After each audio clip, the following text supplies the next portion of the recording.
Hello दोस्तों, आज का कहानी है अमृतसर आ गया। इसका लेखक है भीष्म साहनी। चलो इस कहानी से जुड़े कुछ प्रश्नों को देखते हैं। पहला प्रश्न है, अमृतसर आ गया कहानी का प्रकाशन किस वर्ष हुआ? इसका सही आंसर है 1973। अमृतसर आ गया कहानी का प्रकाशन हुआ। दूसरा प्रश्न है, अमृतसर आ गया कहानी किस संग्रह में प्रकाशित हुई? पटरियाँ, बांगचू, भाग्यरेखा, निशाचर। इसका सही आंसर है पटरियाँ। अमृतसर आ गया कहानी पटरियाँ संग्रह में प्रकाशित हुई। अमृतसर आ गया कहानी कब लिखी गई थी? यह कहानी 1971 में लिखी गई थी। और कब प्रकाशित हुई? 1973 में प्रकाशित हुई।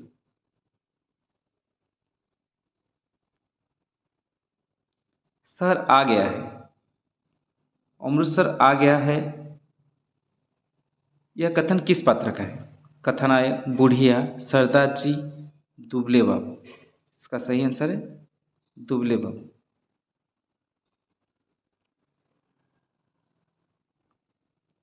जो विभाजन पहले प्रत्येक डिब्बे के भीतर होता रहता था, अब सारी गाड़ी के स्तर पर होने लगा था, कथन किस पात्र का है? ऑप्शन है कथानायक, बुढ़िया, सरदार जी, दुबले बाबू। इसका सही आंसर क्या होगा? इसका सही आंसर हो जाएगा कथानायक।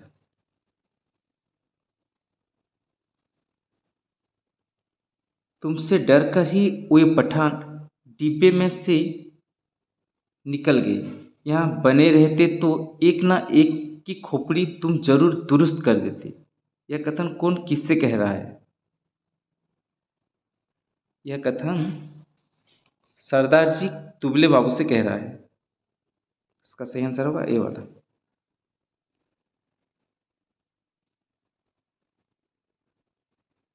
तभी सहसा डंडे हरे से उस आदमी के हाथ छूट गए और वह कट्टे पेड़ की भांति नीचे गिरा। कथन किस पात्र का है? यह कथन है कथानायक का।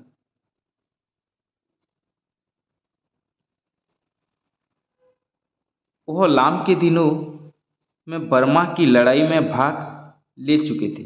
यह कथन किसके संदर्भ में कहा गया है? इसका सही आंसर है सरदार जी। सरदार जी ने लाम के दिनों बर्मा की लड़ाई में भाग ले चुके थे। कौन सा कथन सही नहीं है अमृतसर आ गया कहानी के आधार पर? गाड़ी के डिब्बे में 4 पठान व्यापारी थे, ये सही नहीं है, क्योंकि गाड़ी के डिब्बे में 3 पठान व्यापारी थे, 3। दूसरा है बी वाला, दुबला बाबू पेशावर का रहने वाला जान पड़ता था, ये सही है। सी में दिया गया है कथानायक के सामने वाली सीट पर एक बुढ़िया बैठी थी जो माला जप रही थी, ये भी सही है। डी में दिया गया है एक पठान लाल रंग की पोशाक पहने ऊपर वाली बर्थ पर लेटा हुआ था, ये भी गलत है। पठान हरा रंग की पोशाक पहने ऊपर वाली बर्थ पर लेटा हुआ था, तो इसका सही नहीं है कौन कौन सा? ए और डी। तो इसका सही आंसर हो जाएगा ए और डी। अगला प्रश्न देखते हैं। कथानायक कहाँ जा रहा था? जयपुर, दिल्ली, कोलकाता, लखनऊ। कथानायक दिल्ली जा रहा था। कौन सा कथन सही है?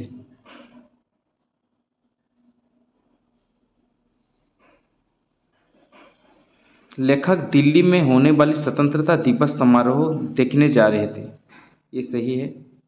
सरदार जी बार बार पूछ रहे थे कि पाकिस्तान बन जाने पर जिन्ना साहिब बम्बई में ही रहेंगे या पाकिस्तान में जाकर बस जाएंगे, ये भी सही है। लाहौर और गुरदासपुर के बारे में अनुमान लगाया जा रहे थे कि कौन सा शहर किस ओर जाएगा, ये भी सही है। एक पठान हरे रंग की पोशाक पहने ऊपर वाली बर्थ पर लेटा हुआ था, ये भी सही है। तो इसका सही आंसर क्या हो जाएगा? ABCD चारों सही है। अगला प्रश्न है, काले दालकोर तू दाल खाता है इसीलिए दुबला है, यह कथन कौन किससे कह रहा है? यह कथन पठान दुबले बाबू से कह रहा है।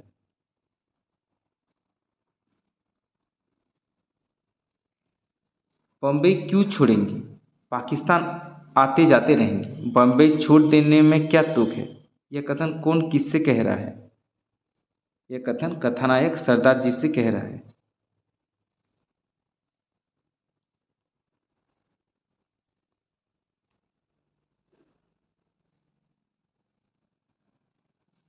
एक और पाकिस्तान बन जाने का जोश था, दूसरी ओर हिंदुस्तान का आज़ाद होने का जोश, किस पात्र का कथन है? कथानायक, पठान, सरदार जी, दुबले बाबू।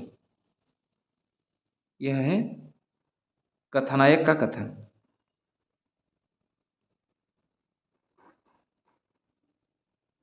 यह इसलिए नहीं लेता कि तुमने हाथ नहीं धोए, कथन किस पात्र का है? इसका सही आंसर सरदार जी। 16वां प्रश्न है, कहीं कोई गड़बड़ है कथन है किसका? कथानायक, पठान, सरदार जी, दुबले बाबू। यह कथन है दुबले बाबू का, कहीं कोई गड़बड़ है।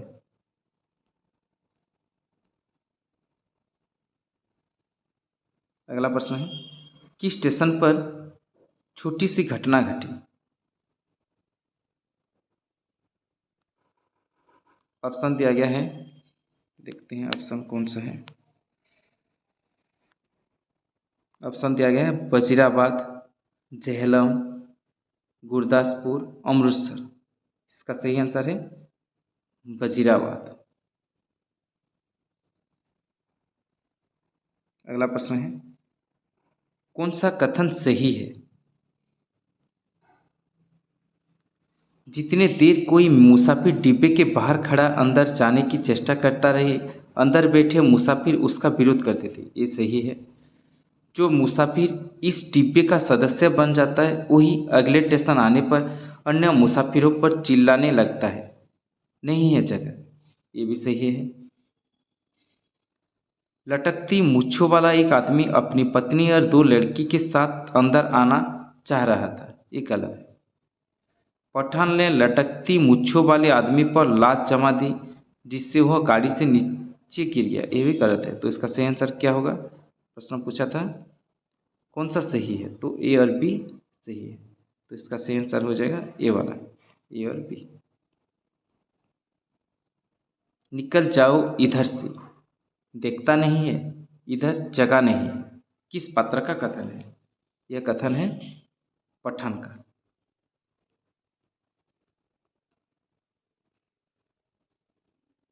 ये नक्के व्यक्तो बैठने दो, तू मेरे पास आ जा, जैसे तैसे सफर काट लेंगे, कथन किसका है? यह कथन है बुढ़िया का। पठान ने जब मुसाफिर के लात जमा दी पर लात उस आदमी को लगने की बजाय उसकी पत्नी की कलेजे में लगी, इस पर मुसाफिर ने क्या प्रतिक्रिया की?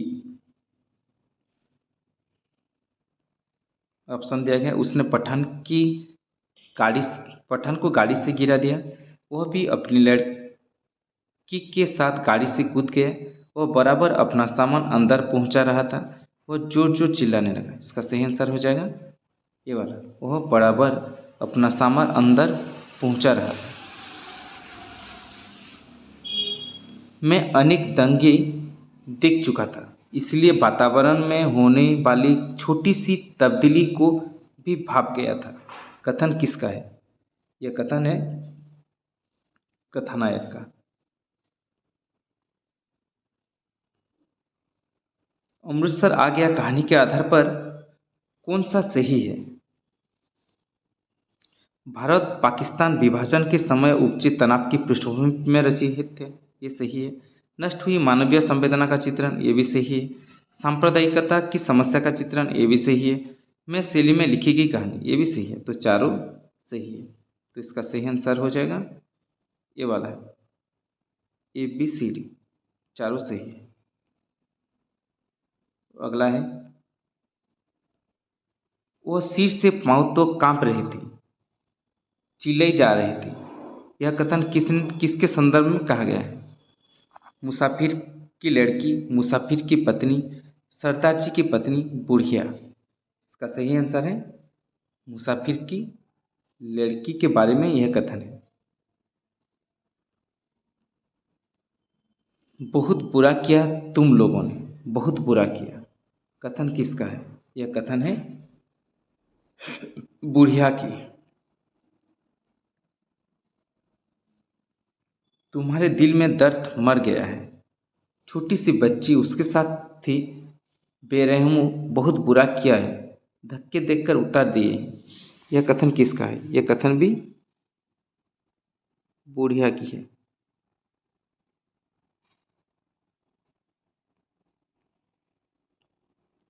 अगला प्रश्न देखते हैं।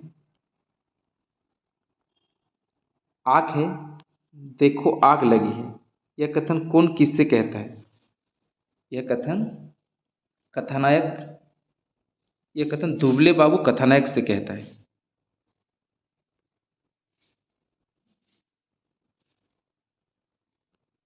मैंने घूमकर डिब्बे के अंदर देखा, उनका चेहरा पीला पड़ गया था और माथे पर पसीने की परत किसी मूर्ति की माथे की तरह चमक रही थी।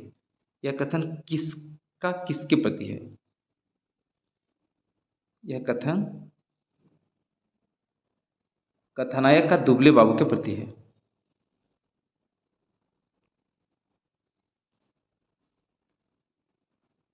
दुबले बाबू किस भाषा में पठान से बात करता है? उर्दू, पश्तो, हिंदी, फारसी। इसका सही आंसर है पश्तो। दुबले बाबू पश्तो भाषा में पठान से बात करता है। हरबंश पूरा निकल गया, वह ऊंची आवाज में बोला। वो कौन था? वो था दुबले बाबू। ओ बे पठान के बच्चे, नीचे उतर, तेरी माँ की, नीचे उतर, तेरी उस पठान बनाने वाले की मैं हिंदू औरत को लात मारता है, हरामजादे। यह कथन किस पात्र का है? यह कथन दुबले बाबू का है।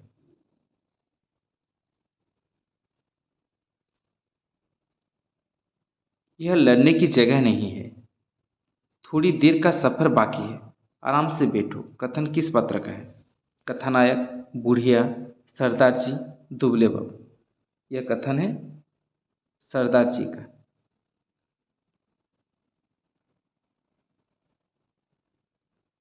वे जिन जोगयों आराम नाल बैठो ते बेरब दिए बंदियों, कुछ होश करो, कथन किस पात्र का है? यह कथन है बुढ़िया की। कौन सा कथन सही है? लेखक को डिब्बे के बाहर किसी चीज को खरोचने सी आवाज आई, ये सही है। एक आदमी जो बदरंग से कपड़े पहन रखे थे, वो लाठी से डिब्बे का दरवाजा पटपटा रहा था, ये भी सही है। खुदा के लिए दरवाजा खोलो, मेरे साथ औरत जाते, यह कथन आदमी बाबू से कह रहा था, ये गलत है। बाबू ने दरवाजा खोल दिया, आदमी और उसकी पत्नी आराम से डिब्बे में बैठ गए, ये भी गलत बात है। तो कौन सा सही है? ए और बी सही है। तो इसका सही आंसर हो जाएगा ए वाला, ए और बी सही है। डिब्बे के दरवाजे में बुद्ध का बुद्ध बना खड़ा था, यह कथन किसके संदर्भ में है? कथानायक, मुसाफिर, सरदार जी, दुबले बाबू। इसका सही आंसर है दुबले बाबू।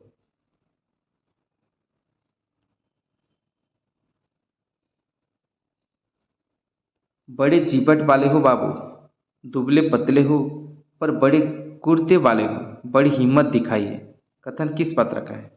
कथानायक, बुढ़िया, सरदार जी दुबले बाबू। यह कथन है सरदार जी का।